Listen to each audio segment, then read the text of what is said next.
Bom, nós vamos discutir hoje, nesse momento, nesse evento, nós vamos discutir o computador mais sofisticado que existe na face da Terra, o cérebro humano. O cérebro humano é um computador fantástico, ao contrário do computador eletrônico, que é um idiota muito rápido, o cérebro humano é um gênio, só que muito lento.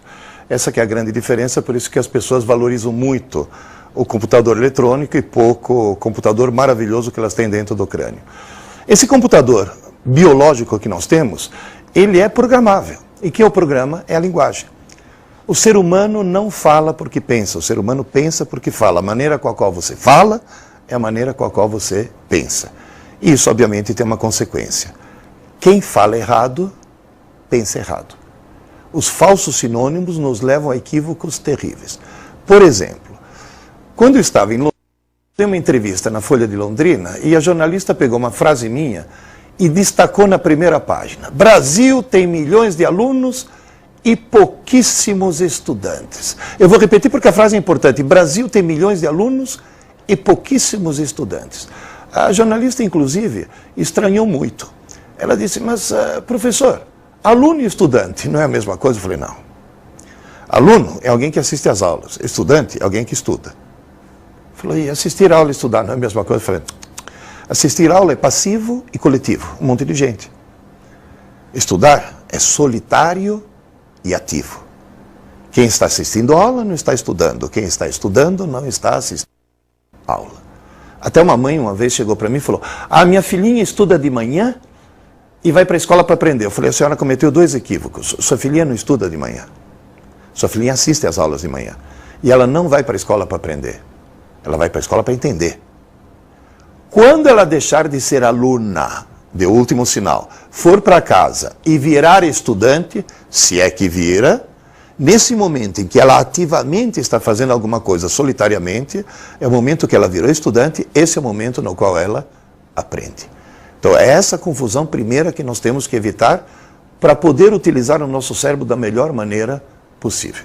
Essa mãe, inclusive, chegou para mim, quer dizer que eu estou fazendo tudo errado? Eu falei, sim. Mas vocês não podiam fazer uma apostila para mães? Como eu sou um sujeito exagerado, ao invés de fazer uma apostila, eu fiz 3 livros. Esse azul para alunos, o vermelho para pais, a rigor mais para as mães, e esse verde para professores. É um pouco mais técnico, mostra o funcionamento do cérebro de maneira um pouco mais técnica. Nesse de aluno, eu recebi milhares de e-mails, milhares. E é muito interessante o seguinte, quem me manda um e-mail, se for alguém do fundamental, ele diz, você mudou minha vida. Se for alguém do médio ou da faculdade, normalmente é pena que eu não li antes. Mas, se estiver lendo na hora certa, sempre dá tempo de as coisas, sempre dá tempo de se conseguir aumentar o nível de inteligência. É a palavra comum aos 3 títulos. Na frente de cada ser humano existe uma escada, chamada escada da inteligência. Todo dia você pode subir um degrau. Você vai subindo, subindo, subindo, subindo, subindo. Só que lembre-se uma coisa, os degraus são baixinhos, portanto, todo dia você tem que subir um degrau, senão você está jogando no lixo um dia da tua vida que não volta nunca mais. Você vai dizer, e o que se faz no Brasil para estimular e aumentar a inteligência dos alunos? A resposta é nada, infelizmente. Nós temos um sistema que está baseado no aluno e não no estudante. Mas, felizmente, nós começamos a ter cursos à distância que transformam o aluno obrigatoriamente em estudante, porque não é presencial. Então ele sabe que se ele não estiver estudando, ele não vai absorver absolutamente coisa alguma. Na realidade, existe uma espécie de Enem mundial chamado PISA, P-I-S-A, que acontece de 3 em 3 anos. E nesse Enem são testados os vários tipos de inteligência de alunos de vários países. É uma auditoria externa que nós sofremos. O Brasil participou pela primeira vez em 2003. 41 países. Toda manhã, quando acordo, levanto os olhos aos céus e falo obrigado, Senhor, por ter criado a Tunísia. Muito obrigado por fazer a Tunísia existir. Porque se não fosse a Tunísia, nós seríamos o pior sistema educacional do mundo. Nós estamos em 40º lugar em 2003. Porque em 2009 nós conseguimos já estar em 85º. E a confusão é justamente essa, confundir aluno com estudante. Esse que é o grande e gigantesco problema. Você vai dizer, e como é que nós passamos de Brasil a Finlândia? Como é que nós vamos conseguir virar primeiro mundo? É só evitar 3 equívocos. Quais são os 3 equívocos dos alunos brasileiros? 1, conversar na aula. 2, estudar para a prova. E 3, não ler livros. Eu vou começar pelo terceiro, não ler livros. 70 milhões de brasileiros jamais leram um livro. E se você quiser subir a escada da inteligência, saiba, ou você descobre a leitura como forma de lazer, ou você jamais vai subir pela escada da inteligência. O conversar na aula é a tragédia. Se já é difícil transformar aluno em estudante, ou seja, alguém que assiste a aula em alguém que depois estuda, quem conversa durante...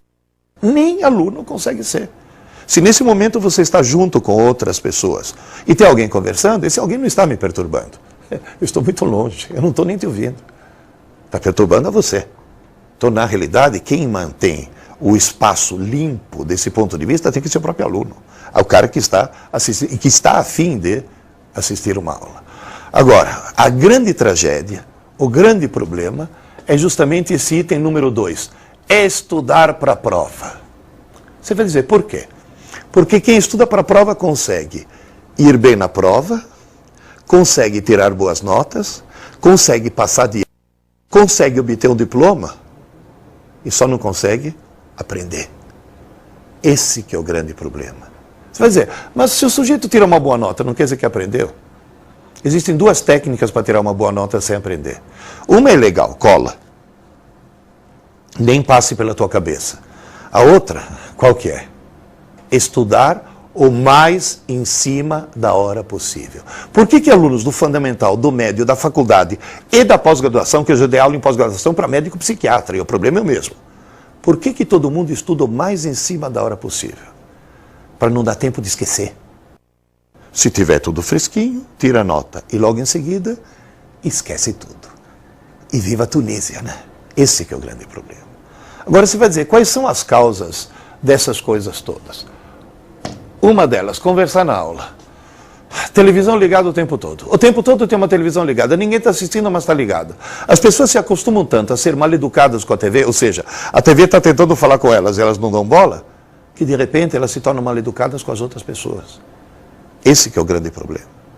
Quer assistir TV? Assista. Depois desliga. Quando acaba teu programa, desligue. Não precisa ficar ligado o tempo todo. Agora, na realidade, o maior problema é justamente o número 2. Estudar para a prova. Por que as pessoas estudam para a prova?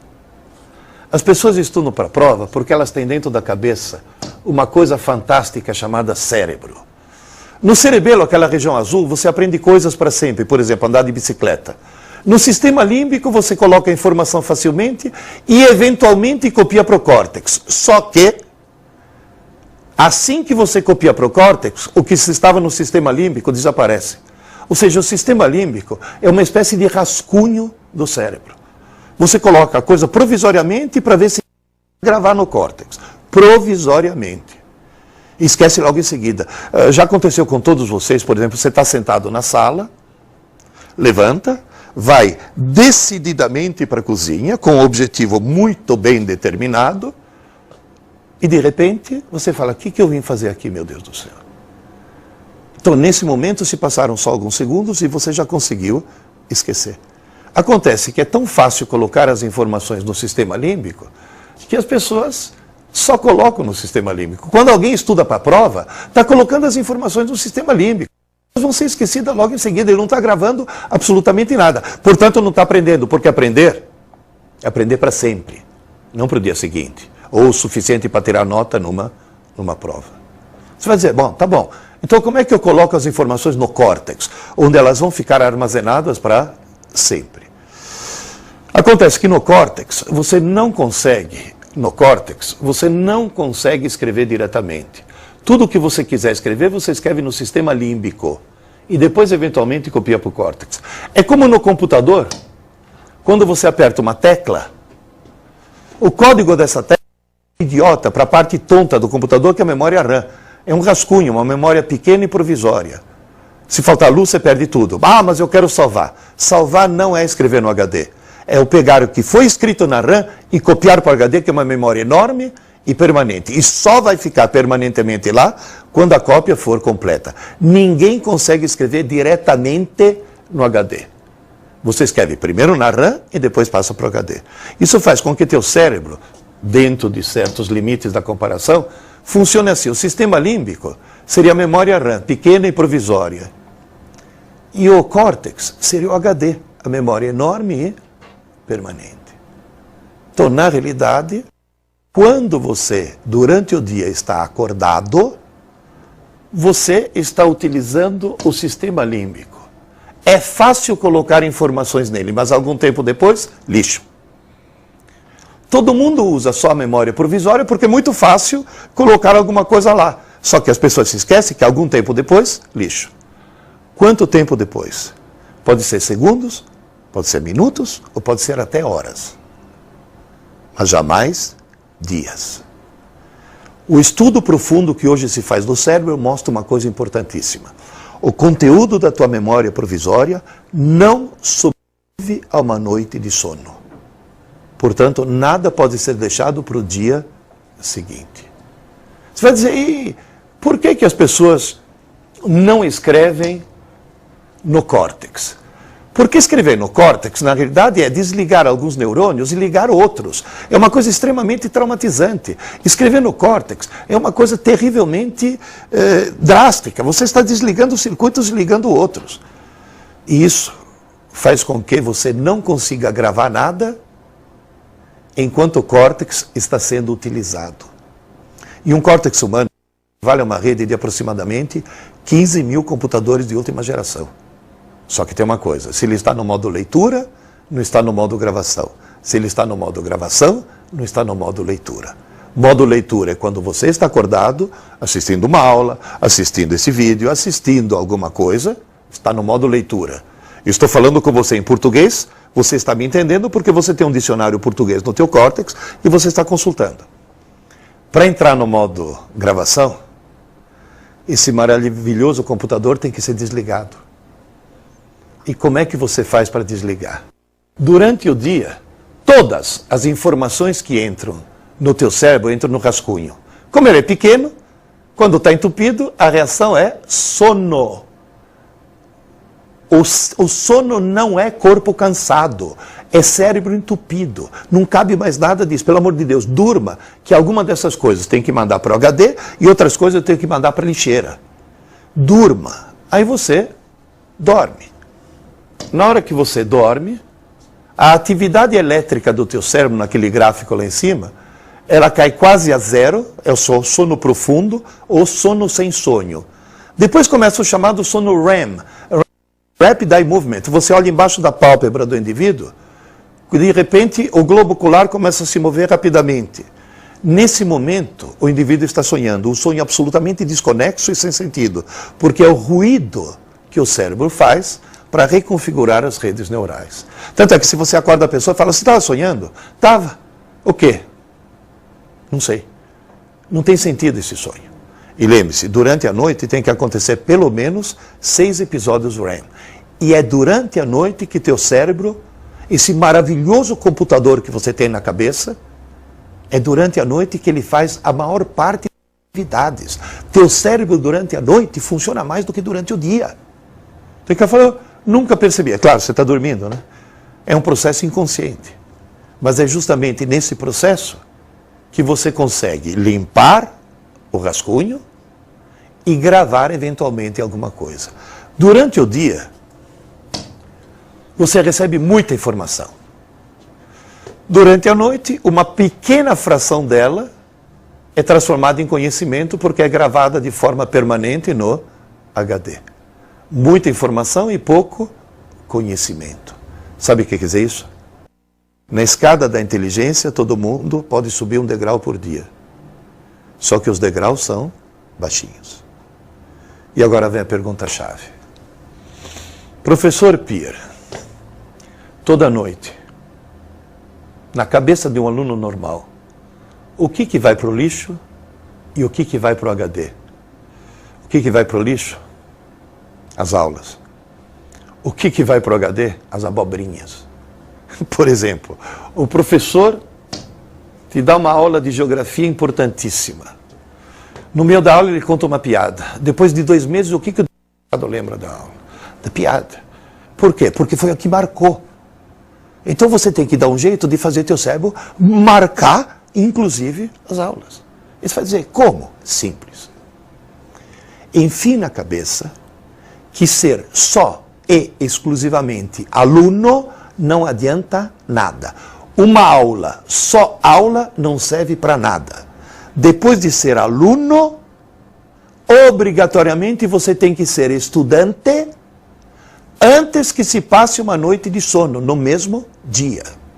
Dentro desse prazo de 24 horas.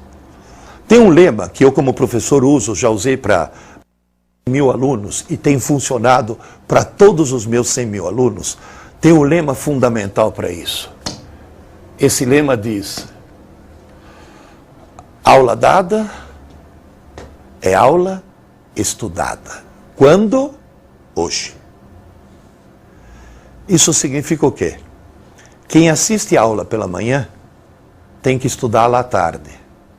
Quem assiste a aula à tarde tem que estudá-la à noite. Estudar é fazer tarefa, lição, exercícios. Quem assiste a aula à noite tem que dormir meia hora mais tarde, sinto muito. Pode ser antes que se passe uma noite de sono ou antes que se passe um longo período de sono. Porque tem gente, por exemplo, que assiste a aula de manhã, almoça, dorme que nem um porco a tarde inteira, acorda todo embaçado, que parece que tem algodão no cérebro, e nessa altura as aulas já foram parar no lixo. Então o ritmo correto é esse. Assistir a aula ou obter informações, e se você obtiver informações, você obtém da internet, da televisão, de uma série de lugares, dos livros. Depois, digerir essas informações trabalhando e finalmente dormir uma boa noite de sono. Portanto, nas escolas normalmente existe o momento da aula e muito tempo depois o momento da prova. Aluno inteligente estuda no dia da aula. Aluno desorientado, ou seja, 99% dos alunos brasileiros estudam para a prova. Esse que é o grande problema que faz com que a gente esteja em 85º lugar no mundo do ponto de vista educacional. Nós não conseguimos ser país de primeiro mundo. Estamos sendo um país de últimos mundos. Esse que é o grande problema. E o grande problema qual que é? É não estudar para aprender. Estudar para dar nota numa prova. Fazendo isso, obviamente, você vai subir a escada da inteligência. Mas uma das coisas que faz subir a escada da inteligência é leitura. É ler livros. Só que se você está em casa lendo um livro, e a televisão está ligada, não tem ninguém assistindo, mas a televisão está ligada sem querer, o que acontece? Você acaba assistindo a televisão. Há estudos que mostram, se você fizer uma curva de QI, você vai ver que poucas pessoas têm um QI muito baixo, poucas pessoas têm um QI muito alto lá na ponta, e o QI normal é 100, é considerado o padrão.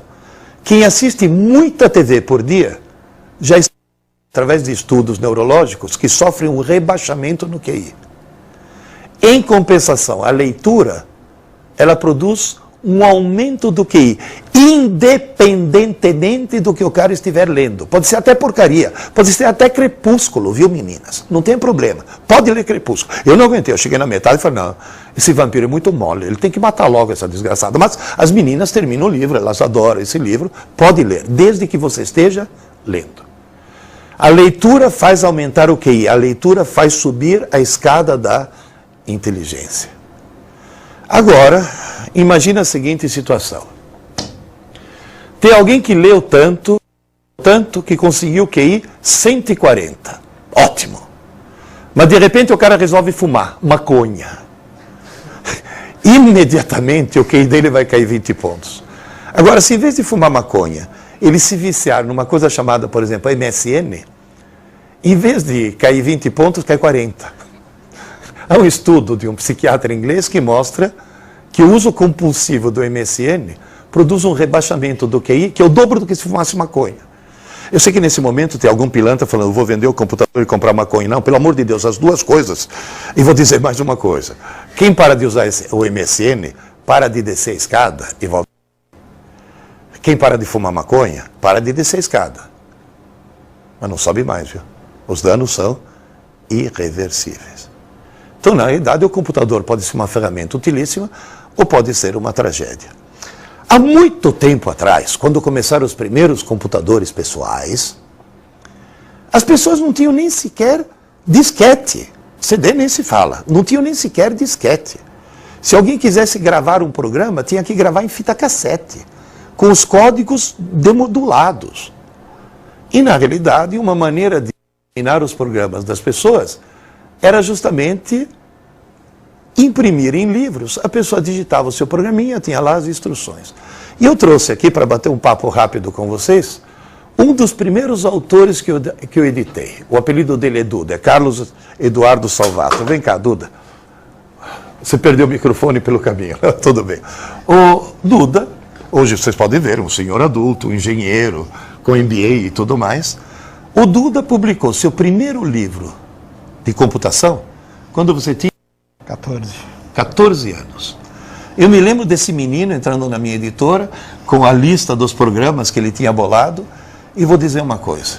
Naquela época era computação e computação é quem cria, ou seja, quem sobe a escada.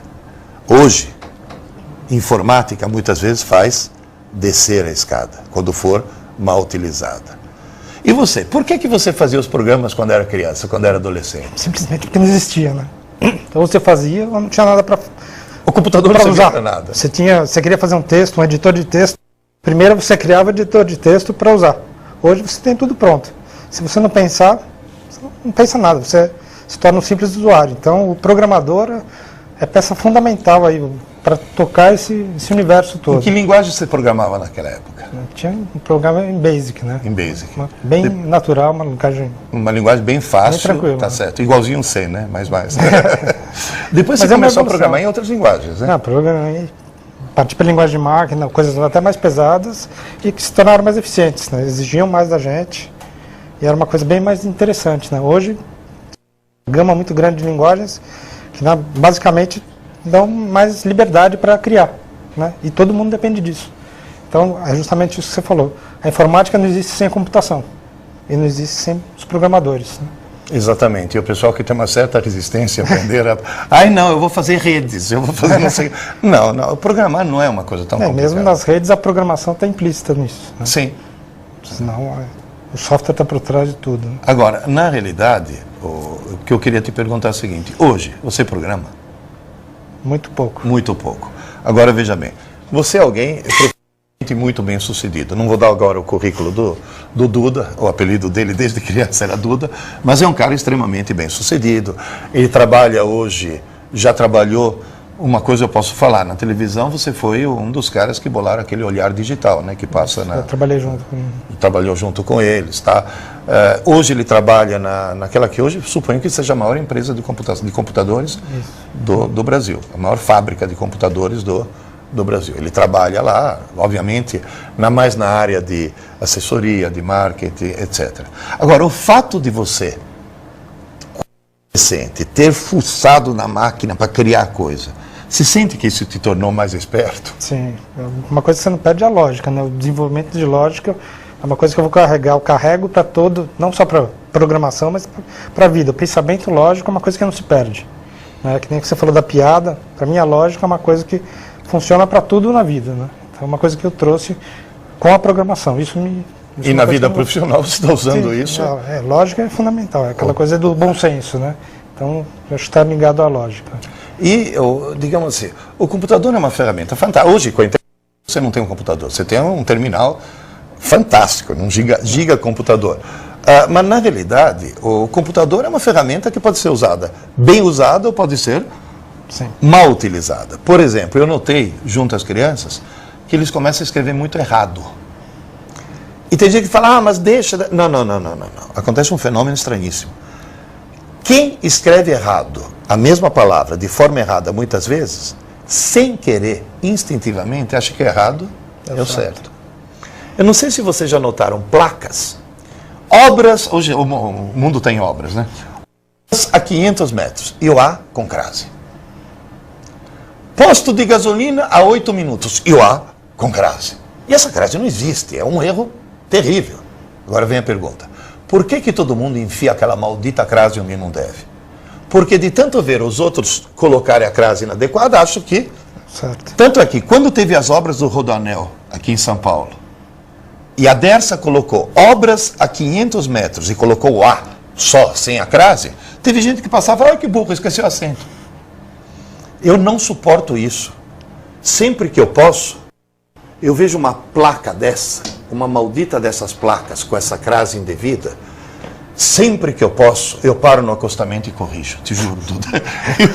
Eu corrijo as placas. E depois, quando eu corrijo, os caras vão lá e trocam a placa. Eles percebem que eles acabaram cometendo um equívoco. Então, a tecnologia, ela tem coisas muito boas, coisas extremamente interessantes, mas ao mesmo tempo ela tem perigos. É aquilo que você falou, o cara usa sem pensar. O cara não precisa mais pensar para usar. Naquela época, se você quisesse um joguinho, você não comprava o joguinho. Desenvolvia. Você pensava para desenvolver o joguinho. Então, na realidade, esses são os perigos. E tem mais perigos, viu, gente, de tecnologia, que é bom vocês perceberem e vai fazer mal para o teu cérebro. Por exemplo, um pesquisador japonês descobriu que o uso continuado de fone de ouvido para ouvir música tira do jovem a habilidade de articular a fala de forma coerente. Como é que você aprendeu português? Não é ouvindo as pessoas falando? Agora, se de repente você ficasse musicalmente surdo, porque simplesmente você não escuta mais as pessoas falando, o que vai acontecer? Você não adquire novo vocabulário. Você é aquele cara que diz, professor, se esse negócio coisar aquele troço, depois o olho não vai... Quer dizer, o camarada simplesmente não consegue mais articular, de tanto ficar se imbecilizando com o fone de ouvido, escutando. Eu não tenho nada contra a música, pelo contrário, eu adoro música, mas é um problema bastante sério. Agora você vai dizer, professor, e qual é a solução? Qual é a saída disso tudo? Ler, ler, ler e ler. Você gosta de ler romance? Leio um pouco de tudo. Que gênero você mais gosta? Eu gosto da parte de os clássicos aí de crimes. Clássicos de crime. Você quer saber quem é o assassino? Agatha Christie, Permeso.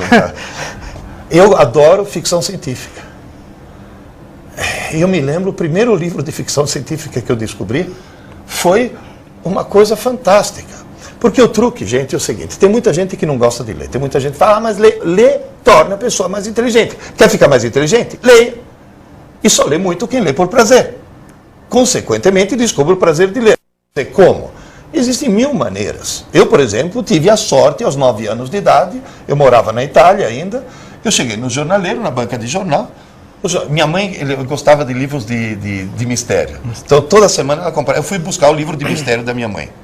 Então, na realidade, fui lá, o cara falou, olha, saiu uma coleção nova de ficção científica, você não quer levar o número 1? As Areias de Marte, de Arthur Clarke. E se você nunca ouviu falar em Arthur Clarke, me faz um favor, olha para a próxima antena parabólica que você vê apontando para o céu, essa mesma antena que permite que você esteja vendo a gente agora nesse momento, porque tem um satélite geoestacionário em órbita, esse satélite geoestacionário foi ideia do Arthur Clarke, que era engenheiro eletrônico e um grande escritor.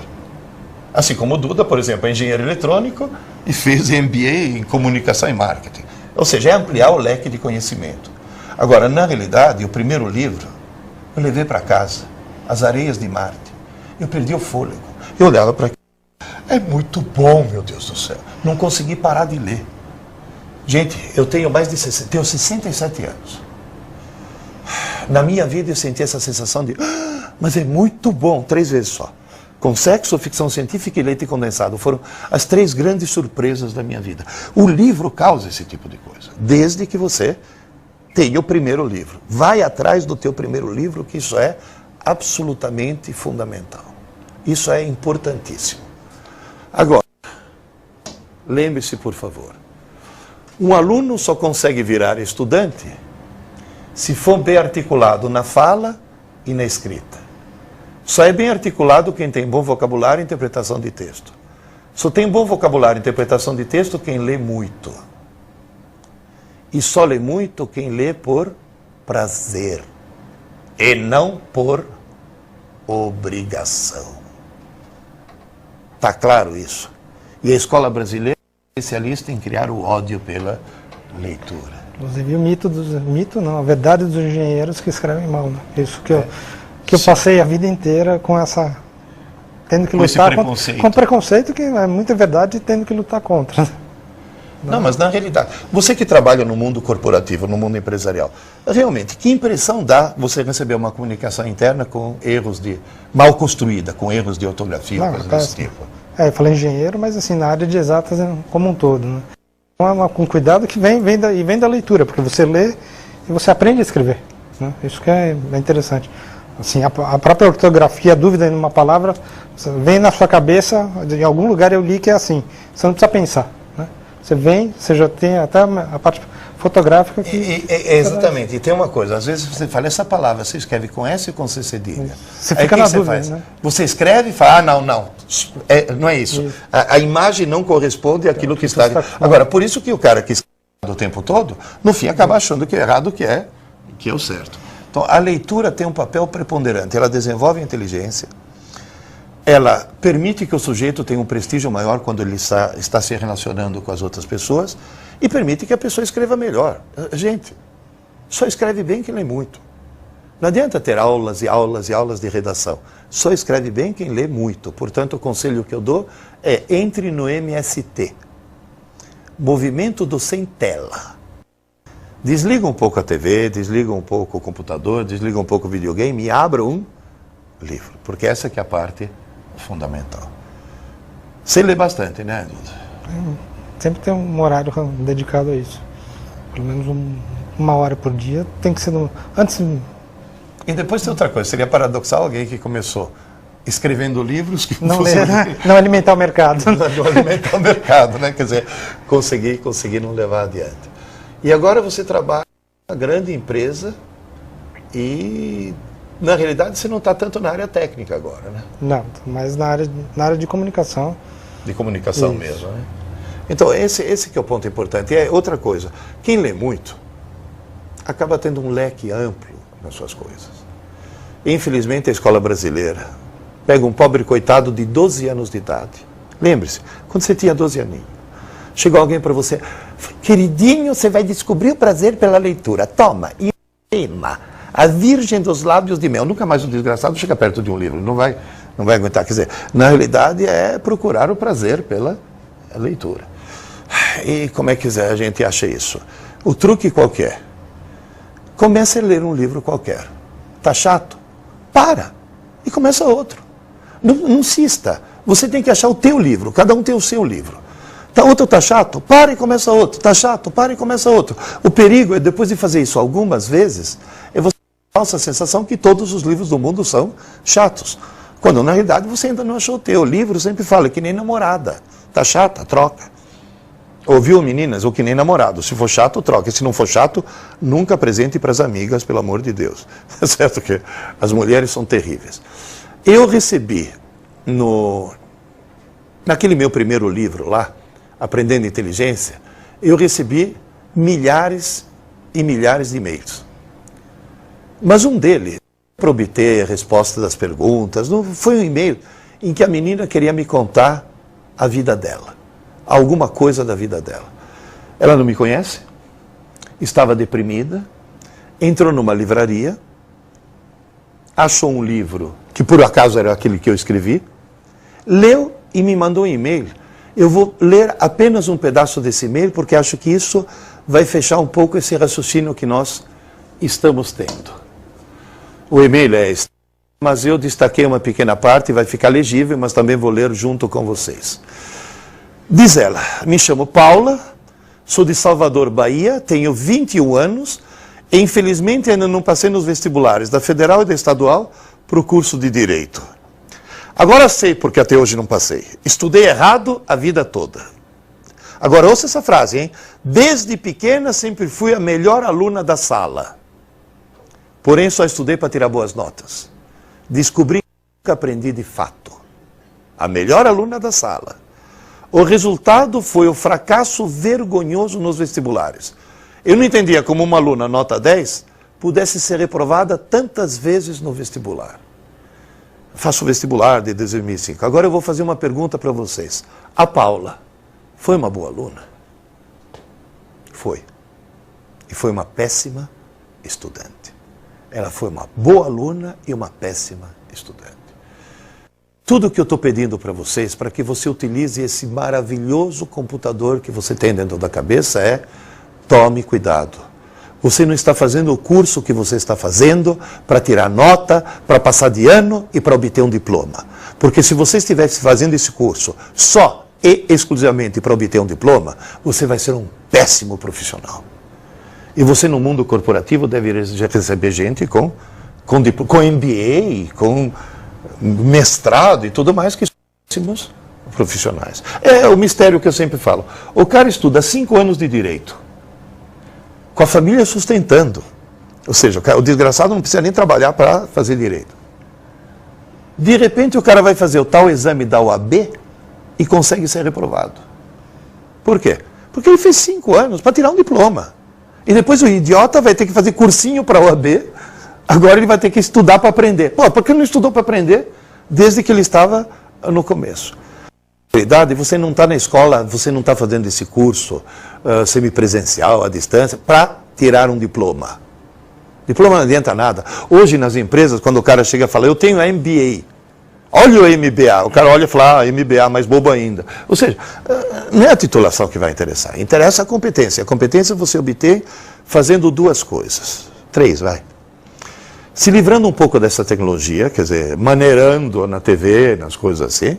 2, estudando pouco, mas todo dia, as informações que você recebeu durante o dia. Você recebeu a informação, faz a digestão para transformá-la em conhecimento. E durma uma boa noite de sono, porque é durante o sono que você vai acabar gravando tudo isso. E a terceira coisa, pelo amor de Deus, leia muito.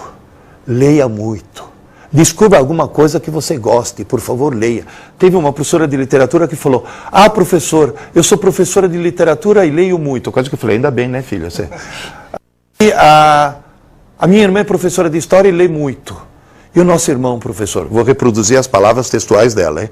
E o nosso irmão, professor, uma besta, que não lia nem bula de remédio, além de tudo, o desgraçado é corintiano, professor. Estou reproduzindo as palavras dela. Aí ela diz que a irmã pegou um ônibus para ir na outra cidade para achar uma livraria, porque aqui no Brasil, infelizmente, e achou um livro intitulado Aventuras e Desaventuras do Timão. Ele achou fantástico. Pegou o livro, falou: ah, vai falar do Corinthians, vou me dignar em folhear. Pronto, foi pego. Como eu fui pego pelo livro do Arthur Clarke. Descobriu que o livro contava histórias interessantíssimas do que ficar ouvindo a televisão contando a mesma história. O Coringão estava lá. O Coringão. Adorou o livro. Logo em seguida ele estava lendo a biografia do Rivellini, que foi o verdadeiro ídolo do Corinthians, história das Copas do Mundo. E aí abriu a porteira. Não passa um boi. Passa boiada, de tudo. A irmã me contou: professor, adivinha o que aconteceu com o nosso irmão 2 anos depois que minha irmã achou aquele abençoado Aventuras e Desaventuras do Timão? Falei: virou um leitor? Falou: não só isso. Virou um leitor e um autor. Falou: nosso irmão acaba de publicar um livro de poesia de autoria dele.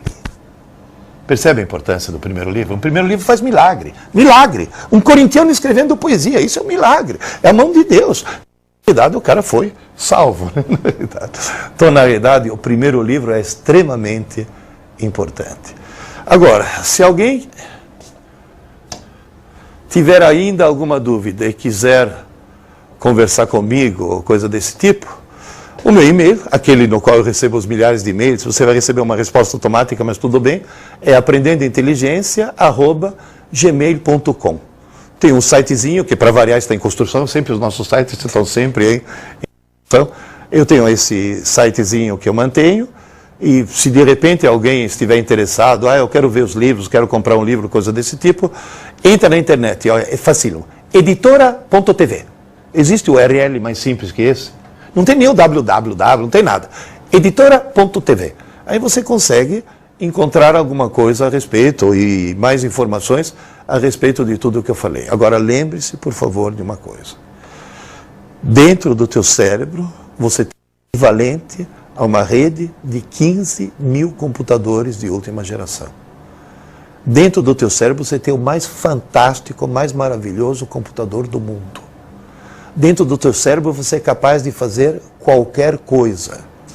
Inclusive aprender C++, programações ou coisa desse tipo. Então, na realidade, use teu cérebro da forma mais adequada, que você, com certeza absoluta, vai subir a escada da inteligência e vai ter muito sucesso. A questão de trazer o Duda aqui, por um motivo muito simples. Porque alguém que está subindo a escada desde os 13 anos de idade, desde os 14 anos de idade, é um profissional de sucesso, é um profissional que está se dando muito bem na sua vida empresarial, na sua vida corporativa, mas ele está fazendo isso porque ele subiu a escada o tempo todo. E você pode fazer isso no teu curso. Você pode fazer isso tranquilamente. Agora, lembre-se, por favor, do seguinte. Não adianta nada ser aluno, tem que ser estudante. Tem uma coisa engraçadíssima que eu descobri aqui na Unisa. Os alunos do curso à distância têm um resultado no ENAD, aquele tal provão, melhor do que os alunos do curso presencial. E tem gente que fala, mas olha que paradoxo. Não é nenhum paradoxo, porque o cara do curso presencial é aluno. O cara do curso à distância foi obrigado a virar estudante. E é isso que realmente acaba fazendo o sucesso da coisa. Espero que vocês tenham aproveitado esses minutos que nós passamos junto. Espero que tenha sido um incentivo. Espero que a gente consiga fazer com que nesse país as pessoas usem cada vez mais o cérebro, para a gente passar do 85º para primeiro lugar, e nós temos potencial para poder passar em primeiro lugar, passar a Finlândia, passar todos esses países. Nós temos um potencial fantástico, desde que ele seja devidamente utilizado. Suas despedidas. Não, eu queria agradecer você ter trazido aqui e poder, sim, justamente destacar esse ponto que você falou da leitura. Acho importante, é o ponto de leitura e estudar, é um ponto fundamental aí para todo mundo subir e chegar no topo da escada, né? Obrigado. E eu estou me despedindo também, deixei meu e-mail à disposição para continuar batendo papo com vocês, e só me resta agradecer.